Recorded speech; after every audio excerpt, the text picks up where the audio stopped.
Hello friends, welcome to my channel movies all rounder. तो आज मैं एक्सप्लेन करने जा रही हूँ द रूइंस मूवी, जो कि एक हॉरर और सस्पेंस मूवी है। मूवी के स्टार्टिंग में हम देखते हैं कि एक लड़की चिल्ला रही होती है और हेल्प मांग रही होती है और वो किसी गहरी जगह पर ट्रैप्ड होती है। अचानक से उसे कोई चीज अपनी तरफ खींच लेती है।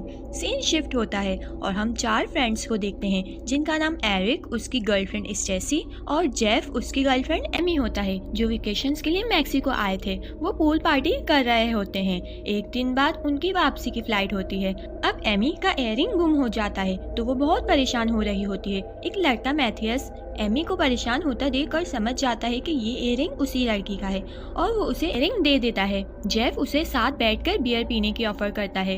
वो उन्हीं के साथ बैठ जाता है। अब वो चारों उसे खुद को इंट्रोड्यूस कराते हैं। मैथियस उन्हें बताता है कि मैं यहाँ अपने भाई हैंड्रा के साथ आया हूँ, जो आज ही अपनी आर्कियोलॉजिस्ट फ्रेंड के साथ ओल्ड पिरामिड एक्सप्लोर करने गया है। तुम लोग चाहो तो कल मेरे साथ उस जगह चल सकते हो। वो जगह ओल्ड मैप में है, लेकिन न्यू मैप में नहीं है। ये सब सुनकर वो लोग उस जगह जाने के लिए बहुत एक्साइटेड हो जाते हैं। अब वो रात उसी होटल में स्पेंड करते हैं और फिर सुबह उसे एक्सप्लोर करने निकल जाते हैं। उनके साथ मैथियस का एक फ्रेंड भी होता है। वहाँ जाने के लिए उन्हें टैक्सी हायर करनी पड़ेगी, तो वो टैक्सी ड्राइवर से बात करते हैं, तो वो उस जगह जाने से मना कर देता है और कहता है कि ये जगह सही नहीं है। लेकिन मैथियस का फ्रेंड उसे कुछ पैसे देकर वहाँ जाने के लिए राजी कर लेता है। अब वो लोग टैक्सी में बैठते हैं और उस जगह पहुँच जाते हैं, लेकिन आगे उन्हें बाय वॉक जाना पड़ेगा। अब टैक्सी ड्राइवर वापस चला जाता है। वहाँ मैथियस के भाई हैंड्रा की जीप भी होती है। अब वो उस जगह पहुँचकर बहुत ज़्यादा एक्साइटेड होते हैं। कुछ ही देर बाद वहाँ विलेज के लोग आ जाते हैं और स्पेनिश लैंग्वेज में कुछ बोलने लगते हैं, लेकिन उन लोगों को स्पेनिश समझ नहीं आती थी। मैथियस उन्हें समझाने की कोशिश करता है कि वो लोग यहाँ अपने भाई को ढूंढने आए हैं और एमी उनकी पिक्चर लेते हुए वहाँ प्लांट पे पाँव रख लेती है। विलेजर्स बहुत ज़्यादा गुस्से में आ जाते हैं। मैथियस का फ्रेंड समझता है कि उन्हें कैमरा चाहिए, तो वो एमी से कैमरा लेकर उन्हें देने लगता है, तो वो लोग उसे शूट कर देते हैं। ये देखकर सब बहुत डर जाते हैं और ऊपर की तरफ भागने लगते हैं। ऊपर पहुंचकर वो लोग देखते हैं कि वहाँ 2 टेंट्स होते हैं, उनमें कुछ सामान भी होता है, लेकिन वहाँ किसी इंसान का अता पता नहीं होता। अब वो लोग मोबाइल फोन में हेल्प के लिए कॉल करते हैं, लेकिन वहाँ नेटवर्क ही नहीं होता। अब वो लोग नीचे भी नहीं जा सकते थे, क्योंकि विलेजर्स ने उन्हें चारों तरफ से घेर लिया था। वो लोग बैठे हुए होते हैं कि अचानक उन्हें रुइंस में से फोन रिंगिंग होता सुनाई देता है। ये सुनकर मैथियस कहता है कि ये मेरे भाई की रिंगटोन है। अब वो लोग नीचे जाने का डिसाइड करते हैं। वो मैथियस को रस्सी बांधकर नीचे भेजते हैं, लेकिन आधे रास्ते में ही रस्सी टूट जाती है और मैथियस नीचे गिर जाता है। अब जेफ एमी और स्टेसी से कहता है कि तुम में से कोई एक नीचे जाके मैथियस को देखे, क्योंकि ये रस्सी ज्यादा मजबूत नहीं है और इसे तुम लोग खींच भी नहीं पाओगे।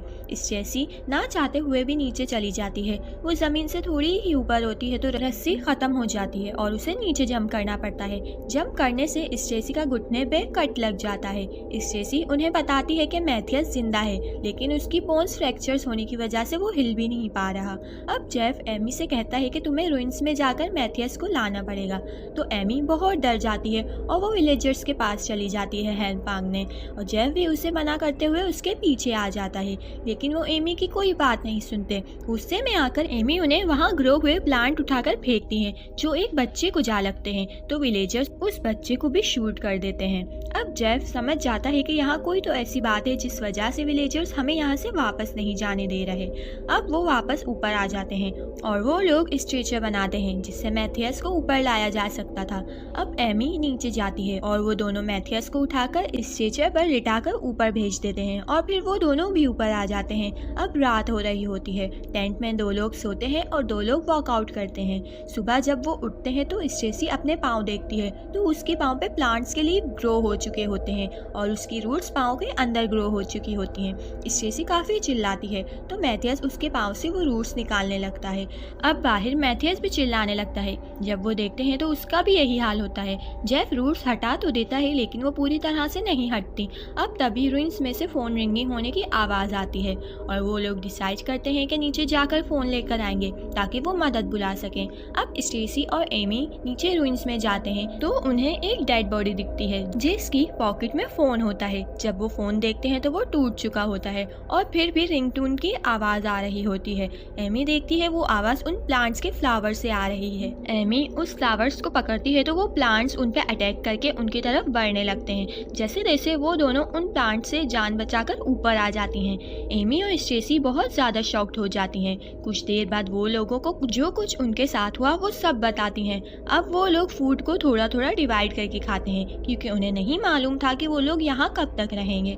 अब मैथियस की कंडीशन खराब होती जा रही थी और जेफ मेडिकल स्टूडेंट होता है तो वो अपने ग्रुप को बताता है कि अगर मैथियस को बोन इन्फेक्शन हो गया तो उसकी डेथ हो सकती है, हमें मैथियस की टांगे काटनी पड़ेंगी। अब जेफ एमी और स्टेसी को टेंट में जाने को कहता है और एरिक की मदद लेकर उसकी दोनों टांगे काट देता है और फिर उसके कटे हुए दोनों पाँव वो प्लांट्स लेकर जाने लगते हैं। वो चारों ये देखकर बहुत डर जाते हैं। अब रात हो जाती है और इस सब सिचुएशन की वजह से एमी बहुत रो रही होती है तो एरिक उसे चुप कर आता है और एमी उसके शोल्डर पे सर रख लेती है। तो स्टेसी टेंट से बाहर आकर उन्हें देख लेती है। वो लोग बहस कर रहे होते हैं तो मैथियस के मुंह में प्लांट्स की रूट्स जाने लगती हैं। जेफ उसे देख के उसकी तरफ जाने ही लगता है, इतने में ही उसकी डेथ हो जाती है।